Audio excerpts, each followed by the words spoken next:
Urgent గా షాప్కి వెళ్ళి 1 కిలో వెన్న తీసుకురారా. నా క్రికెట్ కమెంటరీ ఉండాలి, నన్ను డిస్టర్బ్ చేయకు. ఏమిటా ఇది? ఇక్కడ సిగరెట్ వాసన వస్తుంది. అదా నాన్న గదిలోంచి.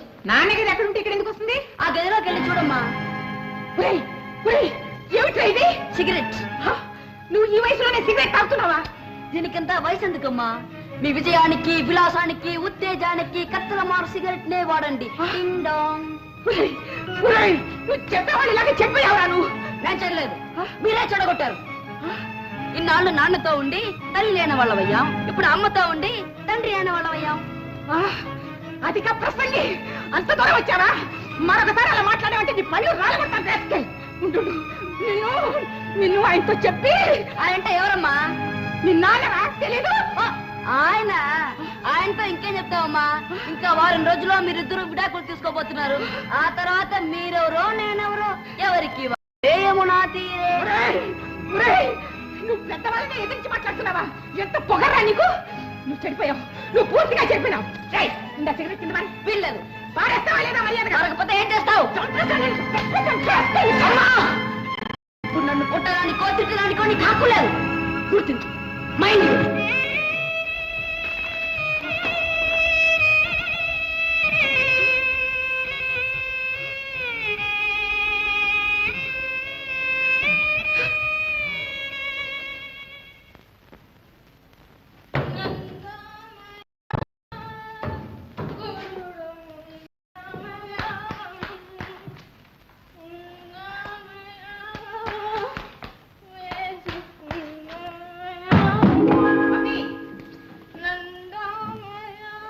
ఏమిటి పొద్దుపోయొచ్చా? ఇప్పుడు టైం ఎంత అయిందో తెలుసా? 24. ఏమిటే నీ బాబుడు? ఇప్పుడు టైం 12 కుమారి. ఏంటమ్మా ఇది? ఇదే ఇల్లా లేడీస్ హాస్టలా? కాదే, సత్రం. ఈడొచ్చిన ఆడపిల్లలు అర్ధరాత్రి దాకా ఏమిటి షికార్లు? ఎక్కడికి వెళ్ళావు? ఎక్కడికి లేదమ్మా, నా ఫ్రెండ్స్ ఏదో పార్టీ ఉంది రమ్మన్నారు, వెళ్ళాను అంతే. దీనికింత కోపడతావు ఎందుకమ్మా? ఏమిటి ఇది? ఏమిటి ఈ వాసన? కొంచెం తాగాను. ఏమిటి? కొంచెం తాగావా? పప్పి, ఏమిటిది? ఏమైంది నీకు?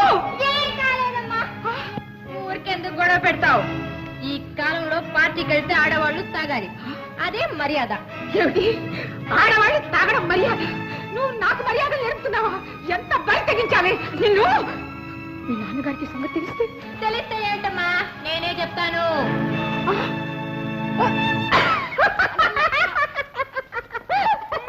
చాలా అద్భుతంగా ఉంది నీ యాక్టింగ్. అన్నట్టు ఎవరితో చెప్పక్కర్లేదు. కాలేజీలో డ్రామా వేస్తే ఎవరైతే ఉంటారు? ఎక్కడ నేర్చుకున్నావు ఇదంతా? అన్నట్టు ఆ డ్రామా పేరు ఏం చెప్పావు? అదే చెప్పావు కదే, ఏదో కాలేజీ డ్రామాలో ఏదో పెట్టలో సేవ, లేకపోతే బాత్రూమ్ లో హత్య, ఏదో చెప్పావు కదే. చాలా బాగుంది. ఎప్పుడు నేర్చుకున్నావు అమ్మా ఇదంతా? ఏంటమ్మా నువ్వు అనేది? నేను అదేదే. అమ్మా ఇప్పుడు నువ్వు యాక్ట్ చేస్తున్నావు. మరి చెయ్యాలి మరి, నేను మీ అమ్మని కదా. సరే పోయి ఇలాంటి వేషం వేసావమ్మా? మంచి వేషం దొరకలే?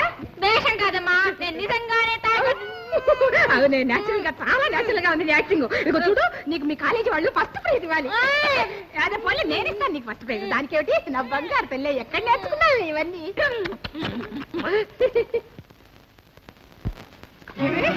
ఇంత తెగిస్తావా? తాగొచ్చి నా ఎదుటే తొందరలాడతావా?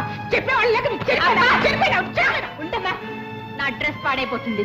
పాడైపోయేది నీ డ్రెస్ కాదే, మన కుటుంబం మర్యాద, పరువు, ప్రతిష్ట. నా కడుపును చెడబుట్టావు. బాధపడకమ్మా, నీ పేరు నిలబెడతాను. నాకు పెళ్లి చేయి, వెంటనే మొగుడుకు విడాకులు ఇచ్చేస్తాను. నా మీద చేయి చేసుకోవడానికి నీకు హక్కు లేదు. గుర్తుంచుకో, ఇది నా సొంత విషయం.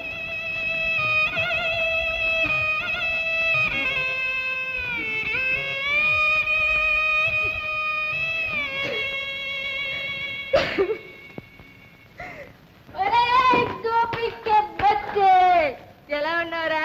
చాలే పప్పికి బచ్చి. డండడా డిండిడి.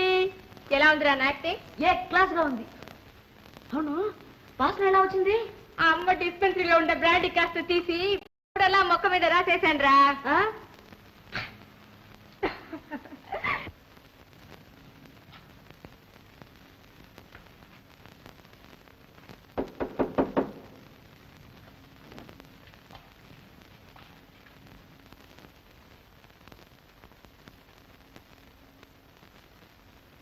పప్పు, మీ అమ్మతో కొంచెం మాట్లాడాలని చెప్పరా.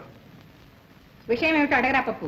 అదే ఏం లేదు, ఢిల్లీ నుంచి ఆనందరావు ఉత్తరం రాశాడు. రేపు సాయంత్రం బండికి పెళ్ళాం పిల్లలతో మన ఇంటికి వస్తున్నాడని చెప్పరా పప్పు. వచ్చే అతిథిని ఆహ్వానించి సత్కరించడానికి నాకు టైం లేదు. దిగమని చెప్పరా పప్పు. హోటల్లోనా? నీకేమైనా జ్ఞానం ఉందా? ఉంది. కావాలా? అందుకే అందరూ పొగరబోతు డాక్టర్ అంటారు. ఇందుకే అందరూ తలతిక్కలాయరంటారు. ఫ్యామిలీ ఫ్రెండ్ని ఆప్త మిత్రుడిని వాడిని హోటల్లో దిగమంతం బాగా ఉండదని చెప్పరా పప్పు. దానికి నేనేం చేయాలి అడగరా పప్పు. ఏముంది, వాళ్ళు మన ఇంట్లో ఉన్ననాళ్ళు టెంపరీ కాంప్రమైజ్ అంటే తాత్కాలికంగా మనం రాజీపడి మన గొడవలేవి వాళ్ళకు తెలియకుండా నటించాలి. అందుకే అబ్జెక్షన్ ఉందేమో అడగరా పప్పు. నాకేం అబ్జెక్షన్ లేదు, కానీ నాకు ఈ నాటకాలు ఆడటం చేత కాదని చెప్పరా పప్పు. ఓహో, ఆనాడు కార్ యాక్సిడెంట్ జరిగినప్పుడు అంత నాటకం ఎలా ఆడిందో అడగరా పప్పు. ఆహా, బదులుకు బదులా? సరే అలాగే అని చెప్పరా పప్పు. థ్యాంక్స్ అని చెప్పరా పప్పు. ఆగరా పప్పు. కానీ నాకు ఒక విషయం తెలియాలి. ఏమిటి? వాళ్ళు వచ్చి వెళ్ళిపోయిన తర్వాత మళ్ళీ రూల్స్ అండ్ రెగ్యులేషన్స్ మామూలేనా అని. అంటే అవునవును, సపరేట్ సపరేట్. ఓహో సరే, అభ్యంతరం లేదు. థ్యాంక్స్.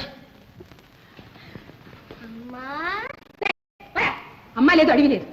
తాత్కాలిక రాజీ అట, తాత్కాలిక రాజీ.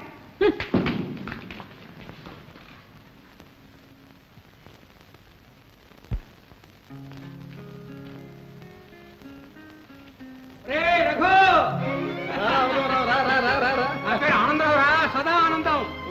ఢిల్లీ నుంచి నేను వస్తూ ఉంటాను, హాయిగా సోఫాలో కూర్చుంటావా? సరే నుంచుంటాను. బాగా వాడిరా. ఏమో డాక్టర్ అమ్మా బాగున్నారా? అంత ఫస్ట్ క్లాస్, ఫస్ట్ క్లాస్. ఏం డాక్టర్ అమ్మా, ఎలా ఉంది ఈ ప్రాక్టీస్, మా కోర్టు ఏ ప్రాక్టీస్? ఫస్ట్ క్లాస్ గా ఉంది. దేశంలో రోగాలు తగాదాలు ఉన్నంతకాలం మా ప్రాక్టీస్ ఏం తక్కువ. అవును, ఏమిటి ఇల్లంతా ఎలా ఉంది? సరదా లేదే? పిల్లలంతా లోపల. సరేరా, రేపు మీ సిల్వర్ వెడ్డింగ్, మీ పెళ్లి రజతోత్సవం గుర్తుందా? అవునవును, మన పెళ్లి రజతోత్సవం. అవును, మన పెళ్లి రజతోత్సవం. ఏమిటమ్మా ఇది, నువ్వేనా చెప్పొద్దు? 25 సంవత్సరాల తర్వాత మీ పెళ్లి రజతోత్సవం జరుపుకోబోతూ ఇల్లంతా ఎలాగా ఉంచేది? ధామ్ ధూమ్ గా ఉండదు. అబ్బాయి అంత తతక మేము పెట్టుకోలేదురా. రండి రండి రండి. పెద్దమ్మాయి కదా, బాగా ఎదిగింది. చిన్నప్పుడు ఇంత ఉండేది. చిన్నప్పుడు అంతా ఇంతే ఉంటారు. అమ్మా నువ్వు చెబుతుంటానే పద్మిని, ఈ అమ్మాయి మా అమ్మాయి విగ్జి సుజ్జి. వీడు చిన్నప్పుడు పాల పుట్టి వదిలేవాడు కదా, వాడే కదా? అవునరా, వాడే Gopi. Very good very good. వీడు మనకు తెలియదు. వాడే చివరి వాడు, జరగనమ్మ. ఏటాని పేరేంటి? పప్పు. అరే పప్పు తింటారా? అది సరేనా, నాకు ఒక్కటే కొరత. నీ తొలి సంతానము నా తొలి సంతానము మగబిడ్డ అయి ఉంటే మన ఇద్దరు విజయంకులు ఉండేవాళ్ళం. దేనికైనా ప్రాప్తం ఉండాలనుకో. అది సరే, రేపు మీ పెళ్లి రోజు కోసం పెట్టుకుని ఇలా చప్పగా కూర్చుంటే ఎలా? హడావిడేమిట్రా? 25 ఏళ్ళు మీరిద్దరూ ఆనందంగా ఆనందవంతంగా దాంపత్య జీవితం సాగించారంటే మాటలా? ఏమ్మా, అందుకు తగిన విధంగా రేసోత్సవం జరగాల్సిందే. ఎందుకు అంటుంటే నీకెందుకు అలా ఉండు, ఏర్పాట్లని నేను చూస్తాను. ఒరే, నాకు కావాల్సిందల్లా నీ టెలిఫోను, నీ కారు, అంతే. మా చేతుల మీద మేము జరిపిస్తాంరా. అలా నించుంటారే, వెళ్ళి చూడండి రావులకి ఏం కావాలో ఏర్పాట్లు. వెళ్ళండి వెళ్ళండి. ఎక్కడ టెలిఫోన్? ఎక్కడ చెప్పు చెప్పు, ఎక్కడ టెలిఫోన్? ఉంటుందిరా.